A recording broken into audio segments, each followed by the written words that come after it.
ఏది చదివితే ఏమి ఫలితం వస్తుంది? గణనాయకాష్టకం అన్ని విజయాలకు, శివాష్టకం ఈ శివ అనుగ్రహం, ఆదిత్య హృదయం, ఆరోగ్యం, ఉద్యోగం, శ్రీరాజరాజేశ్వరి అష్టకం, సర్వవాంఛసిద్ధి, అన్నపూర్ణ అష్టకం, ఆకలి దప్పులకి, కాలభైరవ అష్టకం, ఆధ్యాత్మిక జ్ఞానం, అద్భుత జీవనం, దుర్గష్టోత్తర శతనామం భయహరం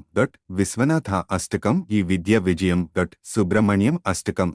సర్పదోష నాశనం, పాపనాశనం,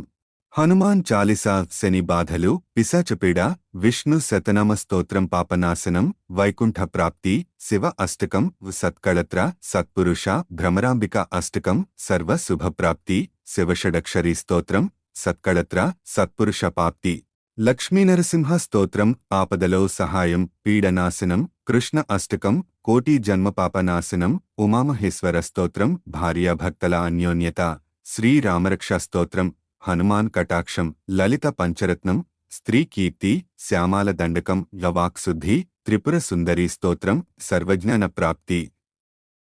శని స్తోత్రం, శనిపీడ నివారణ, మహిషాసుర మర్ధిని స్తోత్రం, శత్రునాశనం, అంగారక రుణ విమోచన స్తోత్రం, రుణబాధకి, కార్యవీర్యార్జున స్తోత్రం, నష్టద్రవ్యలాభం, కనకధార స్తోత్రం ఈ కనకధారయే, శ్రీ సూక్తం, ధనలాభం, సూర్య కవచం, సామ్రాజ్యంపు సిద్ధి, సుదర్శన మంత్రం, శత్రునాశనం, విష్ణు సహస్ర నామస్తోత్రం, ఆశ్వమేధయాగ ఫలం, రుద్రకవచం, అఖండ ఐశ్వర్య ప్రాప్తి, దక్షిణ కాళీ శని బాధలు, ఈతి బాధలు, భువనేశ్వరి కవచం, మనశ్శాంతి, మానసిక బాధలకు, వారాహి స్తోత్రం ఈ పిశాచ పీడ నివారణకు, దత్త స్తోత్రం ఈ పిశాచ పీడ నివారణకు, లాలిత సహస్రనామం, సర్వార్థ సిద్ధికి,